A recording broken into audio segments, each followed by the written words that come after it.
Mira, la misión de los periodistas es provocar a la gente a un poco debatir y abrir un poco el espectro de opinión con ideas que quizás no son políticamente correctas, pero que ayudan a mejorar la sociedad, que ayudan a reducir la pobreza. Basta de historias. ¿Por qué basta de historias? Porque los latinoamericanos estamos obsesionados con el pasado y este libro es un viaje por China, por India, por Singapur, por Finlandia, por Suecia, por Israel y después, la segunda parte del libro, por México, por Argentina, por Colombia, por Venezuela, por Chile, por Brasil. Un poco viendo qué están haciendo los países que más están avanzando en ciencia, en tecnología, en innovación, en educación, y qué no estamos haciendo muchos de los países, incluidos Estados Unidos, que se están quedando atrás. Y una de las cosas que encontré es que los asiáticos están mirando para adelante y nosotros estamos mirando para atrás. O sea, este año más que nunca, ¿no? Por el Bicentenario. Este año inevitable, ¿o qué me dices? Pero Carmen, siempre. O sea, tú miras los temas de la agenda nacional. Estamos desenterrando muertos, estamos paseando cadáveres por las calles. O sea, hace unas semanas en Venezuela el presidente Chávez exhuma los restos de Bolívar. Se detiene el país, ¿no? Chávez está investigando a ver si la oligarquía asesinó a Bolívar cuando los historiadores dicen que murió de tuberculosis. Y está bien que celebremos a nuestros próceres y está bien que celebremos nuestros días, todo eso está bien. Pero Carmen, nos estamos pasando a la raya. El tema central de la agenda de nuestros países, de la agenda de los programas de televisión, de los programas de las primeras planas de los periódicos, tendría que ser la educación, la ciencia, la tecnología, la innovación, como en Asia. Los chinos, los indios, los de Singapur, los de Corea del Sur, viven obsesionados pensando que los de al lado están mejor. Y eso los motiva a salir de la complacencia, a apostarle más a la educación, a la ciencia, a la tecnología. Los latinoamericanos estamos mucho más satisfechos con nuestros sistemas educativos que los asiáticos y los europeos, aunque estamos muchísimo peor en todos los tests internacionales. O sea, salimos en los últimos puestos, pero estamos contentos. Pensamos que nuestro sistema educativo es bueno. Y ahí tenemos un problema. Yo creo que nos falta un poco de paranoia constructiva. Es como los alcohólicos anónimos, Carmen. Si tú tienes un problema y no lo reconoces, nunca lo vas a superar. Y la realidad es que estamos mal en educación. Empecé en base a 3 o 4 parámetros muy concretos. El test PISA, que hace la OECD de todos los estudiantes del mundo de 15 años. De los países que hacen el test, ¿no? Que son casi todos. Estudiantes de 15 años y es un test en matemáticas, ciencias y lenguaje. El segundo parámetro que usé fue los rankings internacionales de las mejores universidades del mundo. Hay 2 que son los más importantes. Uno lo hace en Inglaterra, el del suplemento de educación superior del Times, y el otro lo hacen en China, en la Universidad de Shanghái. Pero estamos hablando de mediciones aceptables, creíbles, suficientemente... En ninguno de los dos, Carmen, en ninguno de los dos aparece una universidad latinoamericana entre las mejores 100 del mundo. En ninguno. En ninguno. Y eso es escalofriante porque Brasil es la 8ª economía del mundo, México es la 12ª, 13ª según el año. O sea, tendríamos que estar, pero por lo menos entre los 20, una universidad entre las mejores 20 del mundo. No estamos entre las mejores 100. Y si te descuidas en algunos años, no tenemos una universidad latinoamericana entre las mejores 200.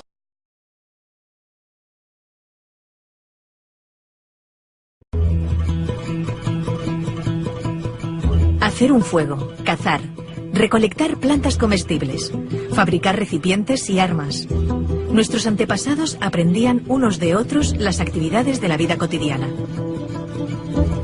Los conocimientos se adquirían a través del contacto con los demás y la repetición. Hasta que miles de años después se inventó la escritura, la primera gran revolución en el aprendizaje. Entonces, los textos comenzaron a vehicular buena parte del conocimiento. También cambiaron, claro, las cosas que aprendía la gente. Nacieron las primeras escuelas. En ellas, un individuo, el profesor, tenía unos conocimientos que dictaba a una serie de alumnos, que los aprendían. En el siglo XVIII, cuando se produjo la Revolución Industrial, se comenzaron a regular los sistemas educativos. El objetivo era preparar a los trabajadores que luego estarían a cargo de las cadenas de montaje en las fábricas. Individuos que hacían lo mismo una y otra vez durante muchas horas al día.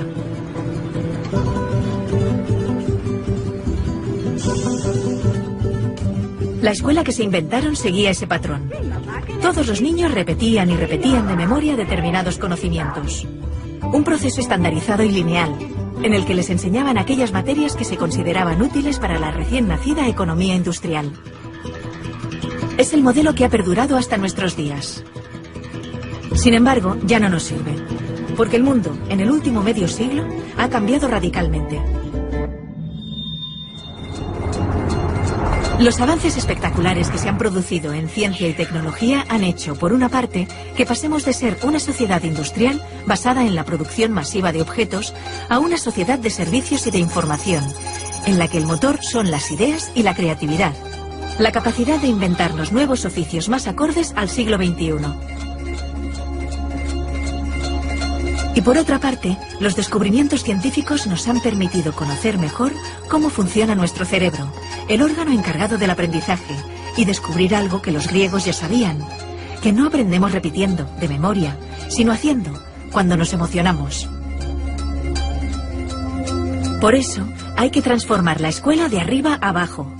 Necesitamos un sistema educativo que, mediante el aprendizaje social y emocional, fomente la educación personalizada, que potencie el desarrollo de cada individuo, que estimule la creatividad, la pasión, la energía, el talento.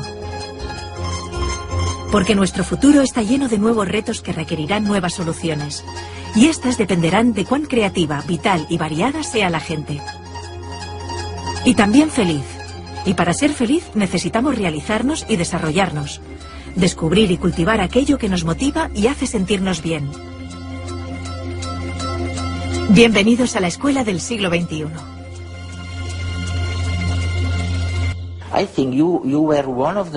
Creo que fuiste uno de los primeros del sector educativo en hablar de la desafortunada división entre ciencias y la cultura o las artes. Y es curioso, porque nosotros, cuando preparamos programas científicos, a menudo tenemos que enfrentarnos a un dilema. Nos planteamos que un tema no encaja bien en lo que los científicos denominarían temática científica, así que es mejor descartarlo. Pero tú afirmas que como resultado de esta escisión entre la ciencia y las disciplinas artísticas, hemos ignorado un campo fantástico, el de la creatividad. ¿A qué te refieres exactamente? La Ilustración y la Revolución Científica crearon un modelo de inteligencia y conocimiento que ha imperado en nuestra cultura. Desde entonces, el arte se ha asociado con la corriente del romanticismo del siglo XIX, con la expresión de sentimientos. Y creo que es un problema enorme, porque esto ha disociado el intelecto de la emoción. Y hemos pasado a considerar ambas cosas como separadas, en detrimento tanto de las artes como de las ciencias. La creatividad ha pasado a asociarse con lo artístico y no con lo científico, porque se cree que la creatividad tiene que ver con la expresión individual de las ideas. Yo propongo, entre otras cosas, retomar una concepción de la creatividad que nos devuelva la relación entre las disciplinas artísticas y científicas, puesto que ambas salen perjudicadas de la separación. ¿Por qué demonios hemos creído durante tanto tiempo que la medición del coeficiente intelectual era importante para la vida económica? ¿Por qué? El cociente intelectual fue una de las nociones que surgió del crecimiento de la psicología y la sociología, de los intentos de aplicar las mismas características de las ciencias físicas a las personas. Una de las organizaciones más importantes que hay es Mensa, la organización de personas con cocientes intelectuales altos. Y me parece estupendo, no voy a criticar a Mensa, pero me planteo si esto es así realmente. En realidad, el test de inteligencia solamente mide la capacidad de hacer test de inteligencia. Hay personas a las que estos test se les dan muy bien. Si queremos saber lo inteligente que es alguien, por lo menos deberíamos aceptar que la inteligencia entraña mucho más de lo que se puede medir en un test de inteligencia. ¿No deberíamos incluir también otras preguntas?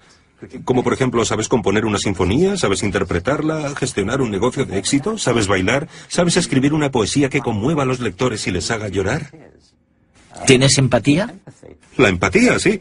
Si el ser humano solamente tuviera las habilidades que se miden en los test de inteligencia, la mayor parte de la cultura humana jamás habría existido. Yo no querría vivir en un mundo así.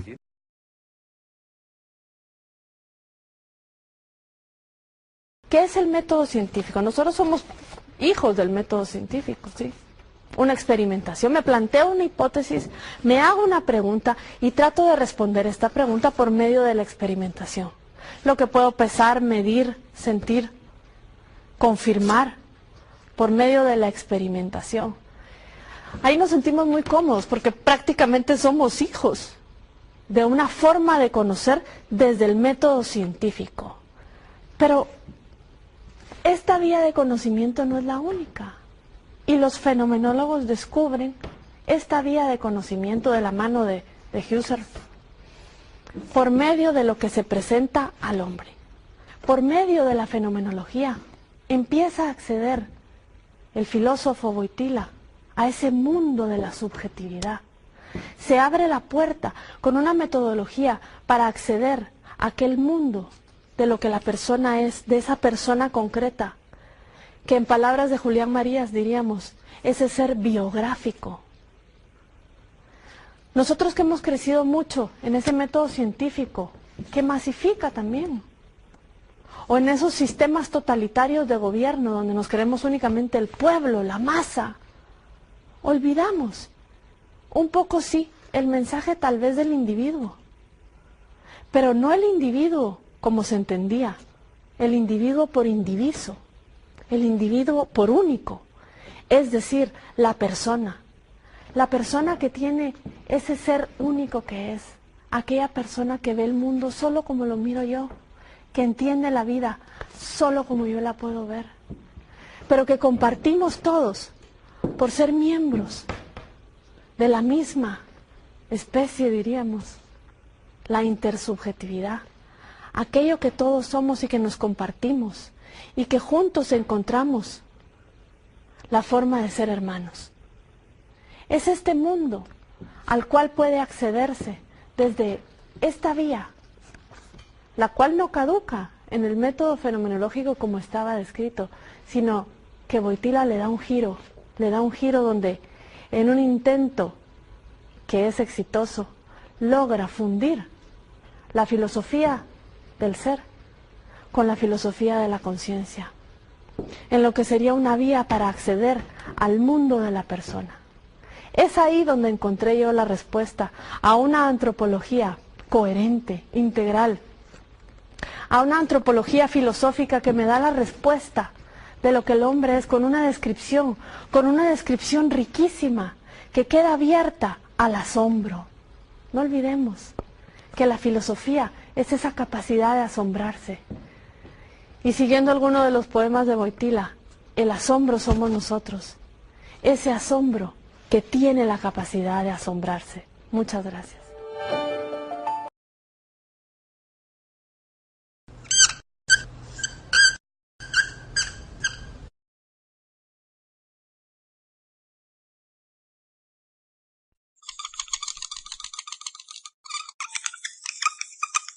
Every country on earth at the moment is reforming public education.